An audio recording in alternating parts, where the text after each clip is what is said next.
Okay. Hello, everybody. Let's see if we're live or not. Good? Yeah, looks like we're good. Okay, LinkedIn. Super excited to connect today. Let me just get my screen share going. Today we've got some awesome presenters. We're going to keep the names super simple. So we're just going to go with Adam and Adam. Adam Brown, we'll go alphabetically. Do you want to start off by introducing yourself and tell us a little bit about what you do? Sure, alphabetical works. I was going to certainly tee up Adam number 2, I guess, to be number 1, but I'm happy to go first. I'm Adam Brown, president and founder of Circle Media. We're a social media agency based in New York City, servicing the CPG and beverage verticals. Been doing it for 13 years. Work with great brands with outsourced solutions around social, content, influencers, and email. And stoked to be here with one of our clients, Awake. And I'll tee it up to Adam. Yeah, well, thanks, Adam. So I'm Adam Dermo, founder and CEO of Awake Chocolate. And for anyone who doesn't know about us or hasn't tried it yet, Awake is a functional chocolate. Each of our bite-sized pieces are infused with 50 milligrams of caffeine. So not only is it a truly delicious treat, but also gives you a little bit of energy to help get you through the day. And we've been fortunate enough to work with both Circle and Straight Up Growth. And both partners have been super instrumental to our ability to grow on Amazon. Yeah, and Awake is a awesome functional product. It's delicious. It's so good that my dogs have tried to eat it before, which caffeine and chocolate, not good for the dogs, believe it or not, but it's great for human beings. And Circle Media does some of the best work. Like, honestly, I look at Adam's LinkedIn and it's every single brand that you want to work with, or buy is in your household typically. Like, Adam's got his hands in there. So really exciting to have Adam Squared on our call today. So today we're going to talk about essentially the power of Amazon plus social, sort of combining there. I think a lot of times brands sort of isolate both of these channels, unfortunately. And I think that when we're active and kind of know what is going on both channels, right, they should be able to actually help multiply, right? At the end of the day, I think that collaboration and the ability to kind of connect and chat through things. There's a lot of things or wins that can happen on one channel that can really help support, the other, right? I'm curious, Adam, in your experience, Adam Brown, do you find that you talk to other agencies and stuff in your, and work with your guys' clients, or is it something where it tends to be more siloed off? Because we work exclusively on social media, like very narrow focus, we are almost always working opposite at least one agency. So could be Amazon, could be an AOR, could be a D2C partner, PR firm, branding shop. And the bigger the brand, like let's say anything north of like 15 million in revenue, there's usually a grip of agencies. And so I'm a big believer in the specialist model. So we work well with those agencies because any agency owner will tell you they're stoked if the brand has a ninja social media manager. It's just going to make everything better. And then conversely, if you're a social media manager, you're stoked if the brand is working with a great Amazon partner or D2C partner, because that's going to make your job easier. So the long answer to your question is yes, like every brand, we're working opposite agencies and really thriving together to help the brand win. Yeah, and I love that you mentioned that specialist model.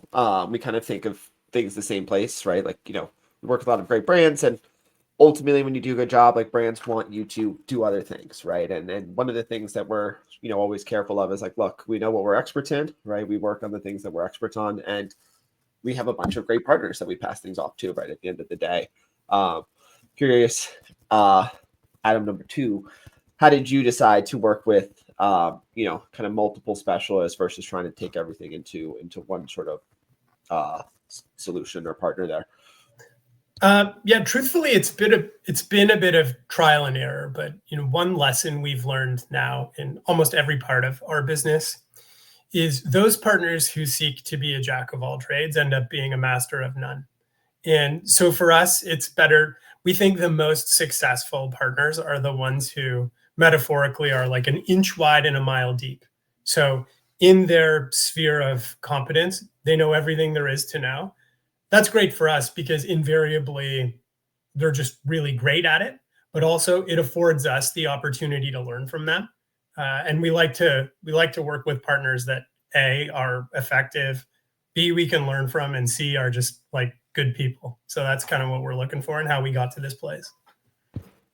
Love that. Love that. All right, so today we're going to talk through a couple different things. We're going to break down, what we did here at Straight Up Growth in regards to the Amazon strategy, specifically around some creative and results that we saw there. We're going to talk about how Circle Media's social content was optimized to support, DTC and retail growth. We're talking about some just key collaboration tactics that helped us sort of dual agency approach, see some good results. And then just go over some lessons brands can apply when scaling with multiple partners over time here. And feel free to ask any questions if you guys are watching live as well. So first, we're talking social, we're talking Amazon. One of the first things you should be thinking about is content, right? At the end of the day, even for something like Amazon, 81% of traffic on Amazon typically comes on mobile, right? For Awake, we found about 67% of traffic on average was done on mobile. And so with that in mind, we really want to optimize towards that mobile shopper, right? Typically, that means we're going to do things like optimize towards premium A+ content, right? One of the biggest things we also try to do, at least for Amazon specifically, is try and utilize more white space within, or minimize the white space within the images themselves, right? So Amazon, we tend to be stuck within the formats that they allow us to use, right? And so getting creative, giving us something that's mobile first, typically trying to create a similar theme across all of our images so that as we're scrolling down, it almost looks like one giant story rather than a bunch of kind of mismatched images all kind of pushed together there. We really like to focus on things like USPs, right? So our unique selling points, the actual product itself.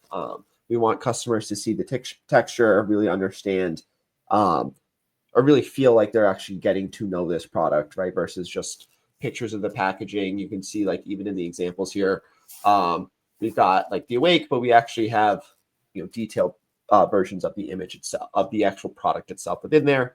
And then don't be afraid to A/B test, right? At the end of the day, Amazon gives you the opportunity to A/B test. Other channels will allow you to A/B test. Do it, right? At the end of the day, our gut is only so good. We want to let the data really help drive. We really want to let that data help drive our performance decisions at the end of the day, right? Even within, like, I call it our own bias, right? At the end of the day, I've had brands that like, oh, that image would never work, right? And then it's like, well, we run an A/B test, and at the end of the day, it actually performs a lot better than some of the stuff that a lot of stuff that we would have seen without letting our bias kind of get in the way there. So definitely don't be afraid to let the data kind of drive decisions at the end of the day, and really know where your customer is shopping, right? If they're shopping on mobile, let's make sure that we're optimizing our actual listings towards mobile and things like that. Yes.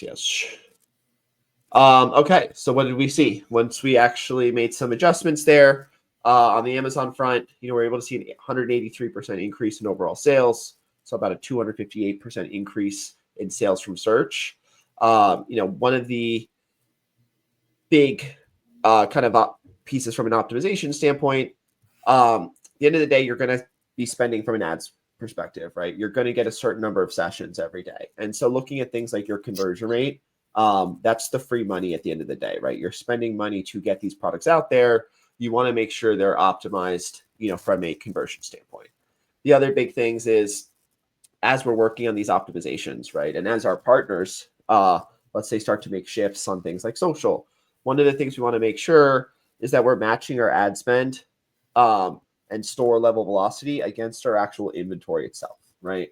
If Circle Media starts to push things and we start to see growth naturally just from what we're doing off of Amazon, we need to make sure we're making adjustments to our inventory on retail channels as well, right? That's something that we see all the time is partners aren't talking. They don't realize like, okay, we've got this big influencer campaign lined up, right? If we know about that ahead of time, one of the big things we want to do is preemptively get inventory ahead onto Amazon, right? Because one of the worst things you guys can do, spend a lot of money on an off Amazon, initiative. It goes great, and then you don't have the inventory to support it on the channel, right? You end up upselling out. So those are definitely really important things to connect with and really understand. Like things like a marketing calendar are great things to share with the brand, for example, or share with your partners. Yeah, I'm sure Adam's had ever run into issues for you guys in regards to inventory and all that fun stuff. Yeah. I don't know which Adam that was. Is that which Adam was that? I feel like that could be directed at either, honestly. So, Adam, do you have something on the inventory side? You're probably going to get the same answer. Yeah. Well, I would say this. Probably. Riffing on both last two slides. Whether you work with us or Straight Up Growth or not, you have to have partners that are collaborating as early as humanly possible. So, for example, on the last slide, as you're thinking about content, a lot of times brands, early stage, like founder driven or a little bit mid stage, they get like a creative director. They spend so much time on every little element of the photo shoot and the models and the deliverables, right? And it's very creative minded. And they don't think much about the science. So they spent X dollars, they got a bunch of images, and then they send it over to the Amazon agency. And it's like, I wish you would have told me. I would have had you leave some negative space so that we could put in copy. I would have had a different angle. I would have had the hero lineup. I would have had the individual SKU +3 or whatever you guys are pushing. And then you end up having a lot of like leakage because you either have to go back and do the shoot over or do another content project, which is expensive. Or not that Straight Up Growth does this because you guys are a good partner, but there's a million Amazon agencies out there that will be like, look, we didn't perform because, your content stunk. And there's like a hedge factor to some of these like small agencies. So you want to make sure like before you're doing any of this, like what are going to be the needs, whether it be for social, D2C, Instacart, Amazon, whatever it might be, and make sure that you're wringing the towel to get the most out of those. You only get that if you have somebody who's thinking 360, like brand manager / creative director / omni-channel supporter, social media manager. So we really try to bring that to the table. And then here, whether it be inventory or thinking about like what channel you're trying to push. So, brand has puts out content and maybe they're doing off-platform advertising on Meta or TikTok. And when they do that, like, if they're spending $100 and it's not just a general awareness play, they might have one bite at the apple. So do they want the call to action be biased on our domain? Do you want to be go get it at Sprouts? Or do you want to go to Amazon where maybe you rock on Amazon and you have lots of different good things going on there? So you really have to think about that too. And the creative might be slightly different for each one of those. And so I think it's very, very important to do that or leave space, especially on videos, for different end cards. So we do a lot of that for Awake. It might be like, here's the message and find us at retailer X in Canada. Here's the message or find us at retailer Y in the United States or Amazon or whatever it might be. It's just a lot of planning that goes early into the content prep process for the brand. And Adam, as a follow-up there, what percentage of brands do you think are actually, when they come to you, are doing their content correctly like the first time, right? Or have the right mindset there? Most are not.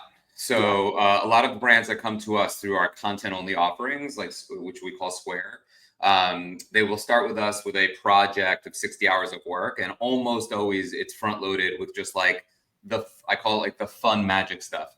So they go on our Instagram, they see like a cool stop motion that was done for like a marquee brand, and they're like, well, we want that. And I'm like, that's cool. Like that is, we love to do that, and we're happy to do that. But to me, that's like you got into the house and that was the great painting on the wall. First, you got to build the house and then we can worry about the painting on the wall. So we'll usually be like, what are your most important business initiatives? What is your main channel? And a brand might say, listen, if we don't up it right now, we're going to get delisted at Walmart. And so for a CPG brand, that might be the #1 priority right now. So then we should focus on Walmart support content. And with Amazon, if they're like, well, we just hired this great Amazon partner, and we're up 183%, and we want to triple down with those guys, then we should know that too, so that we can make great content for them. So I think it's like forgetting the bells and whistles and fun, start with the foundational brass tacks, mission critical business drivers, and of course, we'll make them look great. And then put the fun stuff around it. I think usually they do the opposite. I think that is great input there. I think even from like a paid performance side of things, I tend to see the same thing, right? Brands will like, oh, we're really looking to launch this item, whatever. Great. We don't have our core item, ad spend handled. Let's focus on that part too. And then let's start thinking about product launches, right? I think a lot of the times, it's very easy to get distracted, right? And I think it's also very easy to look at your competitors and see their type of volumes and the type of content they're doing and thinking to yourself, oh, I need to be doing that, right? At the end of the day, I think understanding where your business is at, where your product's at in the market and during its life cycle is important because that's going to inform a lot of decisions that we're making at the end of the day, right? It shouldn't be a one-size-fits-all solution because ultimately there's just no brand that's like that, right? Different brands have different challenges. So I think that's kind of what you're speaking to, which is awesome. Yeah, I also don't. I think sometimes they don't even know what they want, and they're using like old mentality or data to drive the decision. What I mean by that is, I'm a believer that in a post-pandemic world, most people don't buy newly discovered CPG or beverage brands on their domain. They're not going to pay a shipping hurdle. I don't know enough that I want like a giant bag of product X. I don't know that I want, 6 cartons of oat milk. I just don't know you enough. But so I can go to Amazon and buy it. I can go on Instacart and buy it. I can go on GoPuff. I have a lot of options. But a lot of brands will come and be like, we want to start with D2C ads. And I'll be like, wait a minute, I'm looking at your website. What percentage of your business is on your domain? And I would say 99% of the time, it's under 10%. So I'm like, well, if it's under 10%, why are we spending the whole conversation around performance driven to your domain assets? It should be flipped. We should focus on your Amazon support, or we should focus on your retail velocity support. And I just think they're like, oh, I didn't even think about it that way. Like, I just felt like we needed to drive revenue on our website because that's the most profitable, which I don't even think it is anymore. And so I feel like we have a lot of like confusion. And so we try to help guide our clients when it comes to that. I think that's huge. Yeah, that strategic thinking, right? Not like there's the execution side of things, obviously, but I think that strategic thinking needs to be layered into all facets of your business, right? Everything from something as simple as content, right? Something as even something as simple as like your inventory management, right? Brands work on creating all these items in their catalog, but typically, 80% of your revenue is done from 20% of your items anyway, right? And so optimizing towards that really helps for creating some growth like we're seeing here with Awake. Cool. I want to look at a couple other things. Cool. So other things to think about is like, making sure that we are creating, we're deploying, we're measuring, and then ultimately we're replicating what actually works, right? And so both like working with our partners to understand what types of content is working out well for them on social, and then trying to bring that into Amazon is massive, right? Even seeing like organic content that's doing really well on social, for example, that's a great thing to start to bring into your Amazon listings themselves. You can, let's say you have a video ad that does well on Meta, right? We can then bring that in as a paid video ad for our Amazon listings. We can also do things like add them to our product listings themselves, right? With Premium A+ content, you could put video in there. With our image stacks themselves, you can even upload video, but it's a really, really great place to reuse or repurpose content that you're already using for sort of other channels here. So you can see Awake obviously has some really awesome, fun, pretty content. Like Adam mentioned, depending on the channel, the format's going to look slightly different, but then you can always go ahead and repurpose things for Amazon as well. Yeah, and I think Adam D, I think when you have like a smart founder who also knows how to run a business, because a lot of founders found a business and don't know how to run a business. But when you have a guy like Adam who's like running this business, driving decisions, understanding objectives, I think that translates like social, Amazon strategy, all these things aren't removed and separate. They're part of the foundation, like how he's driving it, right? So how do you guys think internally there about channel strategy and how you're allocating resources? Yeah, I mean, it's a good question. The simplest way to answer it is we try very hard to fish where the fish are, right? So, you mentioned earlier, recognize which channels are driving revenue, which ones aren't. I couldn't agree with your point more about Amazon disproportionately driving revenue for new packaged food and beverage brands. We're generating $5 of sales growth on Amazon for every dollar we're generating on our own website. And it's not hard to figure out why, right? There's hundreds of millions of inbound visits every day from people looking to spend money. So why not, swim downstream a little bit? And we apply the same thinking to our brick and mortar strategy as well. So we really try to invest in channels that favor our success and where consumers are looking for products like ours. So for us right now, the two hottest brick and mortar channels are food service. We've built a very good food service business because there's an impulse application for Awake that works very nicely when you're busy and you're away from home. And then secondarily, we have discovered that once people try our brand, they like to eat it a lot, thankfully, because we make a good product. So the other channel we're really pushing hard on is Club, where we've had lots of success and where you can sample your product so people can try it in a risk-free way. But it's really about recognizing which trends in the environment favor the success of your brands and trying to execute really well in those places. It does nobody any good to try and swim upstream. It's just like it's a road to nowhere. Very smart. Just a follow up there, Adam. Have there been times where you maybe tried to follow the data or maybe didn't and ended up like causing a mistake for the business and like what you learned from that? Well, look, there's plenty of times we've made mistakes. But one theme that's run through multiple of the slides talked about so far is just the need to test, learn, and optimize. And we're huge proponents of that. One thing I say to our team all the time is, I reserve the right to be smarter today than I was yesterday, right? And that's going to be just based on getting new information that we didn't have. I personally, when it comes to content and what will work, I'm amazed how good I am at not picking the thing that will work best. Which is why I totally endorse the idea of A/B testing and iterating off of that, because it's really difficult to know what's going to speak to somebody else, right? You can guess, but at the end of the day, the utility of guessing is way lower than just testing and finding out for real. Amen. Love to hear it. I definitely love to hear that. Awesome. So, I was going to chat a little bit about, or Adam B, about, how we can kind of repurpose content. Yeah. And I just want to riff on what Adam said. It used to be, as you build a brand and you did traditional marketing mediums, you'd have to put a lot of dollars and thought into like a billboard. Like if you bought a $30,000 per month billboard on Long Island Expressway going into Manhattan, because New York was a market, you had to nail it. It had to be like smart enough, universal enough. There had to be so many things that went into it. The whole beauty of social is you don't have to throw all your eggs, all your opportunity costs like time or all your financial costs into any one thing, because you're going to be wrong. And things ebb and flow. Like 2 months ago on meta ads for us, especially for retail velocity support, it was really videos that worked. UGC videos, people going in the store and painting that picture. And now randomly, still assets, low grade still assets, like the parking lot shot with like the logo in the background and like the product being held up, which is like so cliche, crushes.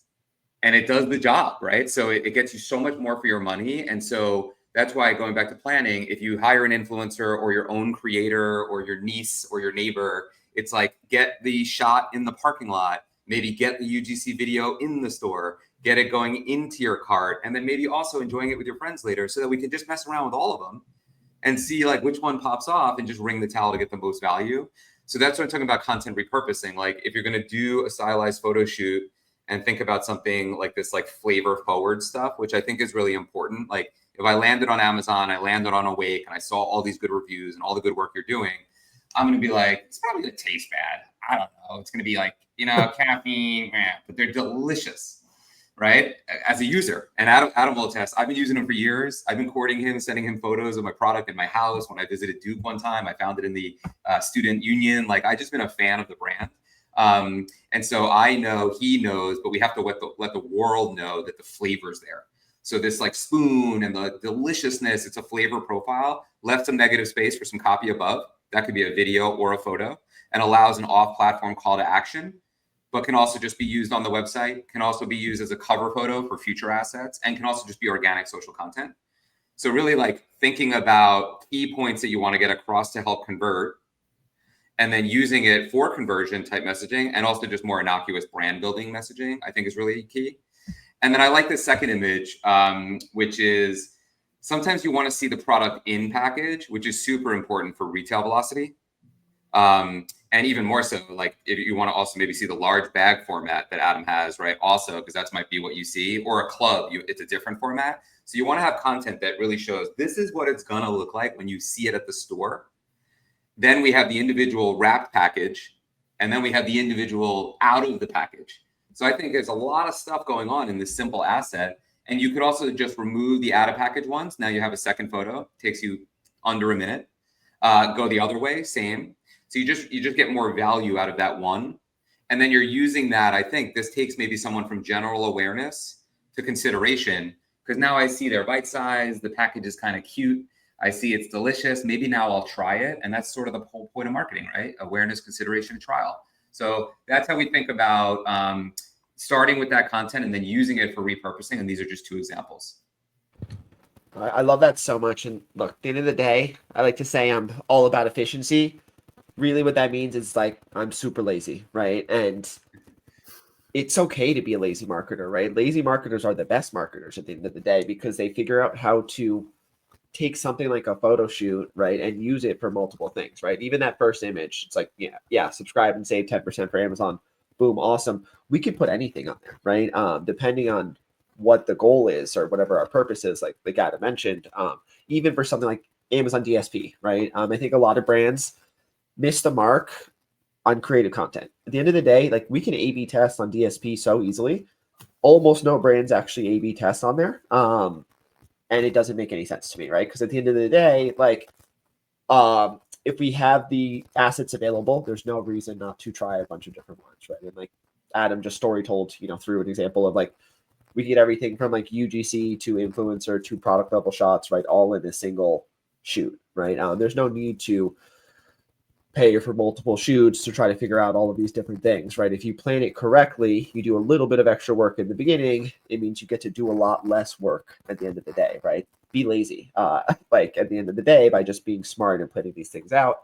And obviously these assets look great. I really love I love that first image, and the second image really gets me going too. Both of these are great for Amazon, right? The big difference is like, if I'm repurposing this for Amazon, I'm adding a USP, right? I'm adding that text overlay because I don't have as much flexibility with content. So that's kind of the big shift and change there. But it all comes from the same shoot, which is what we really, really love to see there. Yeah. And if you're a brand operator, there's also an obvious financial incentive to repurpose content, right? You'll get way more for your creative dollar if you're using it in multiple ways. And this stuff gets more and more expensive every single year. So it's like saving those dollars are helpful. Totally. Amen. And I think that, we recommend brands these days have like sort of a come to Jesus moment around their philosophy around content. A good example would be AI. When we bring up AI to some brands, some are like religiously into it, 100%, and some are fundamentally against it, 100%. And no iteration, they're just not into it. When you start to show them, a lot, I think abstractly, AI feels like artificial, and it's my brand, and I feel we're very authentic. So I don't want to ever do anything that's inauthentic. But to Adam's point, like as you're an operator, cash is king. You have to conserve as much dollars as you can. If you can take individual, the way we really think about AI here is we really create photography of the product. So it's got to be like authentic. Like I'm showing a brand, we want to take this hot honey brand and take a really good photo, maybe make some renders, have it real, and then put it into Midjourney or other platforms where now Adam's like, man, I'd love to create a student union setting. I'd love to create putting it in a college kid's backpack as he heads out to class. I'd love to put it at a picnic. Whatever the things are, you can create all these settings through AI, and it's just now input and prompt management as opposed to like a photo shoot that you'd have to plan for budget wise and timing wise and opportunity costs and all these things. So I think that I would encourage anyone that would listen to this now or down the road, shift your perspective of what content you're open to, and then think about it the way Adam articulated it best. Like, I am thrilled to be wrong, and so many times I'm wrong. So I can't just tell you that it's going to be like Adam holding this that's going to be the one that works. Like, let's try it your way, let's try it my way. And the truth is, no matter what, the brand wins. Because if he was right, he could say, I told you so. And if he was wrong, it's good for him because he's paying for it anyway. So I think that mentality is a really sharp way to think about it. And then you need partners that really advocate for ways to be efficient and really, push back a little bit and like say, hey, you hired me as an expert, use me as an expert to help you. And I think those are the best relationships. Love that so much. Yeah, that was just so much good advice within that for sure. I think people are afraid of some of the AI stuff. And at the end of the day, like, everybody if you're not using it, your competitors are, right? There. And so why not test it? Why not be proven correct, right? At the end of the day, if anything, it doesn't work, and that's okay.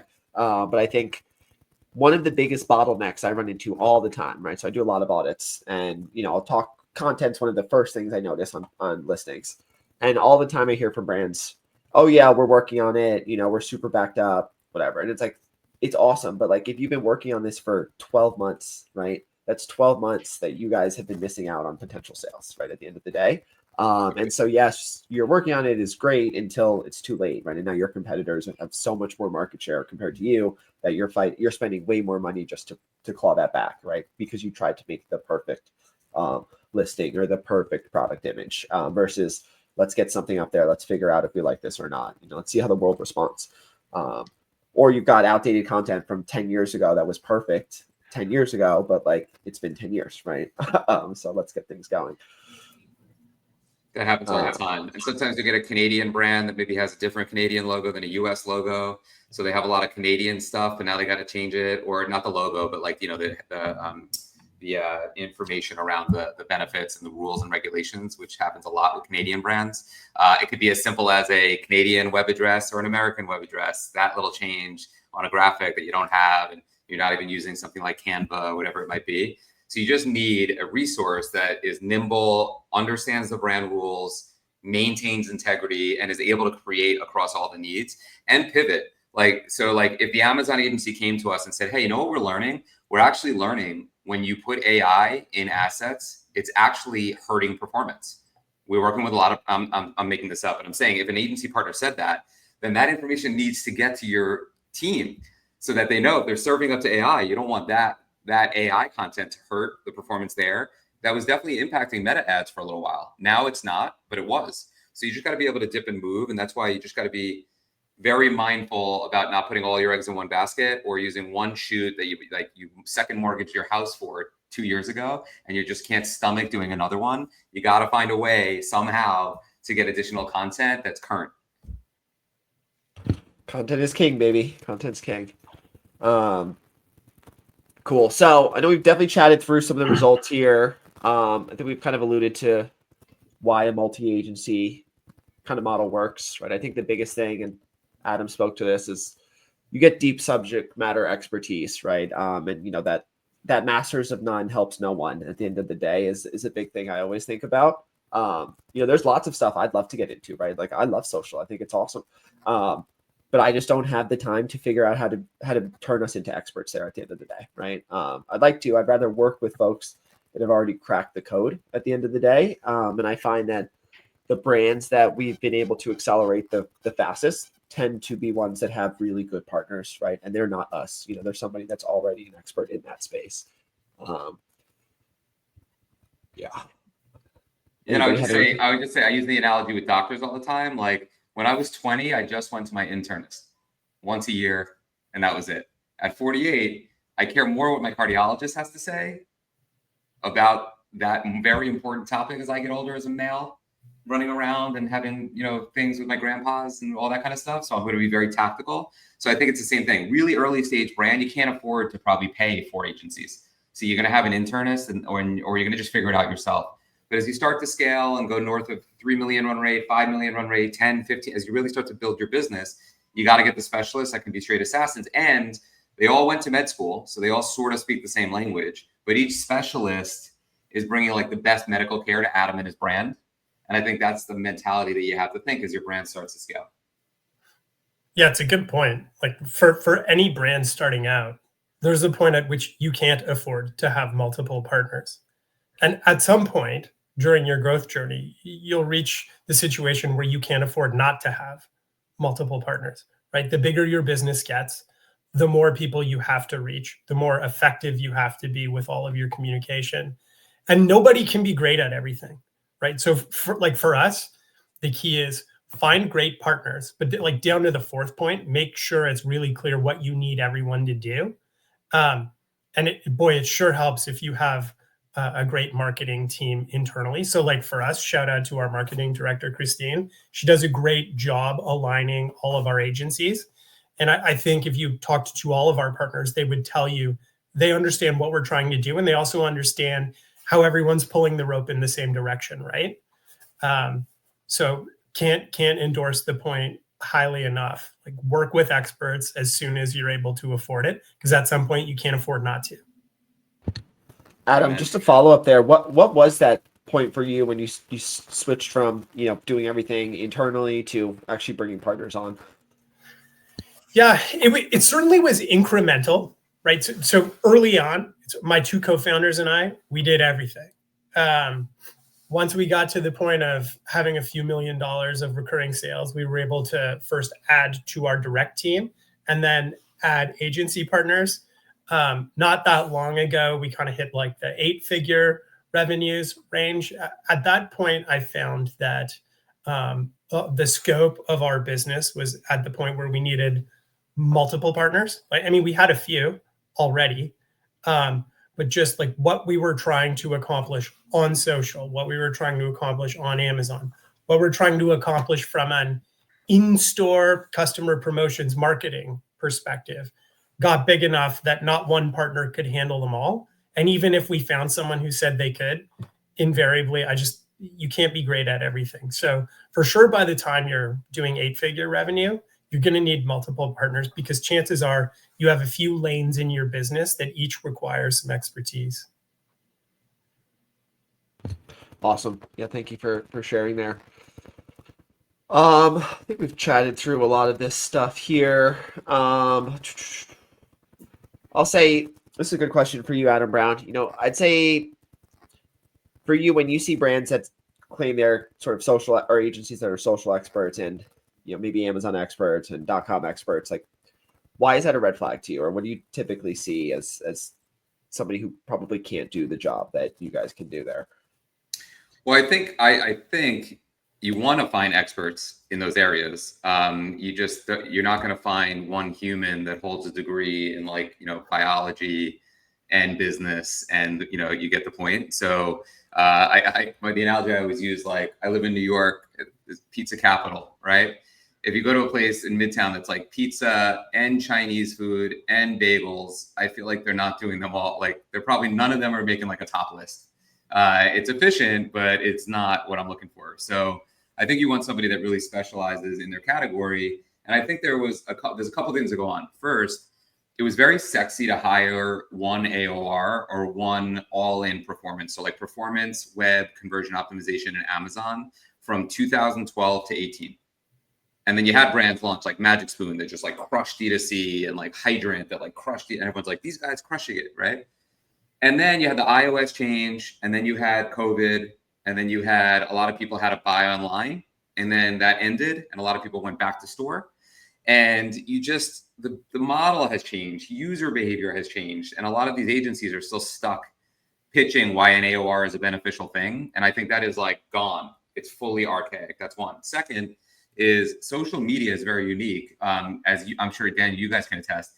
No one really wants to do what we do, because it's like a lot of work. It's like blocking and tackling, community management, responding, influencers, brand collabs, paid social. It's like, we do all the things that you need that a human doesn't do.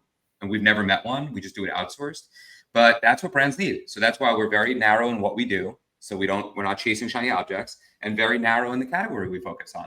Because the people we hire, all they do is geek out about social. And if you're managing, a hot honey brand and an oat milk brand, they're very different. but there's some commonalities in influencers, in retailers, in messaging, in price point, whatever. So that commonality helps small teams really like accelerate because we have an intimate knowledge about the industry and our expertise. And so I would always encourage, if somebody's like, oh, I'm going to pitch them on the AOR, I'm going to pitch them why it's so smart to have it, I would just say, give me your spiel on PR. Okay, great. Now give us your spiel on Amazon. Okay, now break down social. And you could almost always tell where they're weak. They use a lot of big words and a lot of like adjectives and a lot of crap. And if you're not sure, if you're like, wow, that all sounded smart, then I would take their answers. I would just record the call on any AI platform, which is very popular these days. And anyone that you know that's in social, send it to me. Be like, hey, just read the transcript of what they said about social and just pick 3 holes in it. And you can almost always do that. That's the beauty about this industry. LinkedIn, everyone's like helping each other out. I would encourage more brand founders, head of marketings to use the resources and get the feedback for things like that so they have actual answers.